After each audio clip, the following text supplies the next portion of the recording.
अस्सलामुअलैकुम दोस्तों, आज मैं लेकर आई हूँ उन माओं के लिए रेसिपी जो बच्चों को लंच बॉक्स बनाकर देती हैं और रोज़ाना कुछ ना कुछ नया बनाना होता है जो कि बच्चे शौक़ से खा लें।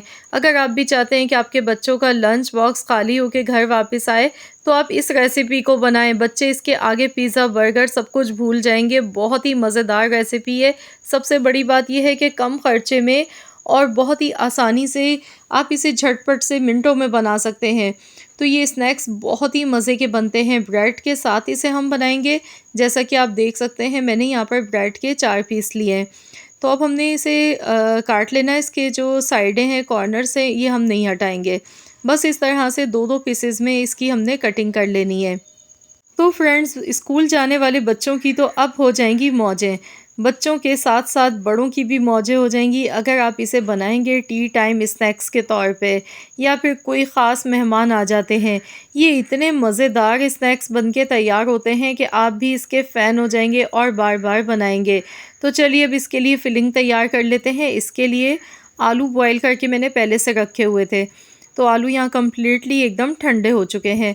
तो ये फ़िलिंग आप बनाकर आप रात में भी रख सकते हैं। अगर आपको सुबह में बच्चों को लंच बॉक्स बनाकर देना है, तो ये काम आप पहले से ही कर लीजिएगा। आलू आप देख सकते हैं, मैंने 70% बॉयल किया है। बहुत ज़्यादा आलू को बॉयल मत कीजिएगा, वरना आलू बहुत ज़्यादा मेसी हो जाते हैं। अब यहाँ पर इसमें हम डालेंगे बंद गोभी। बंद गोभी मैंने बिल्कुल बारीक चॉप करके ली है, थोड़ी सी गाजर ली है। तो सब्ज़ियाँ जितनी भी होती हैं, तो बच्चों की हेल्थ के लिए बहुत ज़्यादा अच्छी होती हैं। जिन घरों में बच्चे सब्ज़ियाँ शौक़ से नहीं खाते हैं, तो आप इस तरीके से बच्चों को सब्ज़ियाँ खिला सकते हैं और बच्चे बड़े मज़े ले लेके खाते हैं। शिमला मिर्च मैंने डाली थी इसमें, थोड़ी सी बारीक चॉप की हुई। थोड़ी सी हरी मिर्चें मैंने डाली हैं, 2 हरी मिर्चें इस तरह से बारीक चॉप की हुई इसमें शामिल कर दी। 2 चम्मच इसमें प्याज के डाल दिए। प्याज भी मैंने बारीक चॉप करके लिए। साथ में 1 मुट्ठी के बराबर हरा धनिया कटा हुआ इसमें शामिल कर दिया है।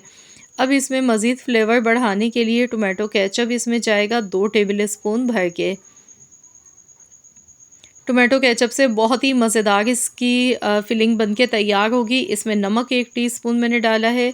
पिसा हुआ ज़ीरा डाला है 1 टीस्पून। 1 टीस्पून कुटी हुई लाल मिर्च और साथ में थोड़े से ऑरिगेनो लीव्स इसमें ऐड कर देंगे। तो यकीन मानिए ये इतना मज़ेदार ये हमारा स्नैक्स बनेगा कि बच्चे आपसे रोज़-रोज़ फ़रमाइश करेंगे इस स्नैक्स की, क्योंकि इसमें आपको बहुत ही ढेर सारे फ्लेवर मिलेंगे खाने को एक साथ। तो यहाँ अच्छी तरह से मिक्सिंग कर लेंगे। तो यहाँ पर अगर आपके बच्चे बहुत छोटे हैं और मिर्चें बिल्कुल भी नहीं खाते हैं, तो आपने मिर्चें इसमें फिर नहीं डालनी है। मिर्चों की जगह पे आप काली मिर्च इसमें डाल लीजिएगा, काली मिर्च का पाउडर 1 टीस्पून। अब ये जो फिलिंग हमने बनाई है, ये ब्रेड पर हमने ऐसे ही लगा देंगे। ब्रेड पर मैंने पहले से कोई केचप वगैरह कुछ भी नहीं लगाया है, क्योंकि केचप पहले से ही हमारी फिलिंग में मौजूद है। तो इसीलिए मैंने कुछ भी नहीं ब्रेड पर लगाया है। अब हम इस तरह से अच्छी तरह से फिलिंग की एक लेयर लगा देंगे। तो ये देखिए इस तरह से मैंने लगा दी है। अब दूसरा ब्रेड का पीस उठाएंगे, इसके ऊपर रख देंगे। तो इस तरीके से पहले मैं ये सारे बना लेती हूँ और फिर आपको दिखाती हूँ। आलू मैंने यहाँ पर 2 मीडियम साइज़ के यूज़ किए हैं। तो यहाँ पर ये देखिए 4 हमारे ये स्नैक्स ये बनके तैयार हुए हैं। तो अब इसके लिए हम लेंगे यहाँ पर बेसन। बेसन मैंने यहाँ पर लिया है 3/4 कप। थोड़ी सी बारीक चॉप की हुई गाजर, थोड़ी सी हरी मिर्च इसमें बारीक कटी हुई, हरा धनिया, साथ में नमक थोड़ा सा इसमें जाएगा हस्बे ज़रूरत, थोड़ी सी कुटी हुई लाल मिर्च। अब इन सारी चीज़ों को मिला लेंगे। पानी इसमें डालेंगे थोड़ा थोड़ा करके और हमने इसका एक बैटर बना लेना है। ना बहुत ज़्यादा गाढ़ा होना चाहिए, ना बिल्कुल एकदम पतला होना चाहिए। तो नॉर्मल सी कंसिस्टेंसी इसकी होनी चाहिए। ये देखिए इस तरह का आपने ये बैटर बना के तैयार करना है। तो अब हम ब्रेड के स्नैक्स उठाएंगे और इसमें डिप करेंगे इस तरीके से। ये देखिए अच्छी तरह से ब्रेड को आपने कोट कर लेना है चारों तरफ से। ये देखिए इस तरह से। तो यहाँ पर ऑयल मैंने पहले से गर्म होने के लिए रख दिया था। ऑयल आपका एकदम ठंडा नहीं होना चाहिए, वरना क्या होगा कि ब्रेड जितना भी ऑयल है वो अपने अंदर एब्जॉर्व कर लेती है। तो इसीलिए ऑयल गर्म होना चाहिए अच्छा सा। तब आपने ये स्नैक्स इस तरह से गर्म ऑयल में डालने हैं। अब इन्हें अच्छी तरह से हम फ्राई कर लेंगे। तो यहाँ पर दोनों साइड से अलटते पलटते हुए खूबसूरत सा गोल्डन कलर आने तक हमने फ्राई करते जाना है। तो देखिए कितने ज़बरदस्त लग रहे हैं। जिस तरह से हम ब्रेड पकोड़ा बनाते हैं उससे कई गुना ज़्यादा ये आपको फ्लेवर मज़े का लगेगा। इसमें आपको सैंडविच का फ्लेवर आएगा, ब्रेड पकोड़ा का फ्लेवर आएगा, साथ में पिज़्ज़ा फ्लेवर भी आपको मिलेगा खाने को। तो बहुत ही मज़ेदार रेसिपी है ये।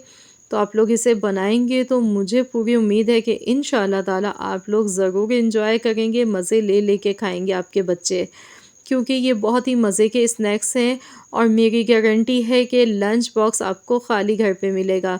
क्योंकि जो बच्चे स्कूल से लंच बॉक्स अपना भरा हुआ वापस ले आते हैं, खाते नहीं हैं, खाने पीने में बिल्कुल दिलचस्पी नहीं लेते हैं, तो उन बच्चों को माएँ ज़रूर दें बना के ये मज़ेदार से स्नैक्स। यकीन मानिए बच्चे बार बार आपसे फरमाइश करेंगे, बहुत ही मज़े के स्नैक्स हैं ये। तो मैं आपको तोड़ के भी दिखाऊंगी। आप इन्हें टी टाइम स्नैक्स के तौर पे बना सकते हैं, या कोई स्पेशल मेहमान आ गए हैं तो उन्हें भी बना के खिला सकते हैं। तो देखिए कितने मज़े के लग रहे हैं। आई होप कि आप सबको मेरी आज की ये रेसिपी पसंद आई होगी। रेसिपी अच्छी लगी है तो वीडियो को लाइक कर दीजिएगा, शेयर भी कर दीजिएगा। चैनल पे अगर आप मेरे नए हैं, आपने चैनल को सब्सक्राइब नहीं किया है तो चैनल को ज़रूर सब्सक्राइब कर लें। मिलते हैं इंशाअल्लाह ताला एक और नई रेसिपी के साथ। तो जब तक के लिए अल्लाह हाफ़िज़।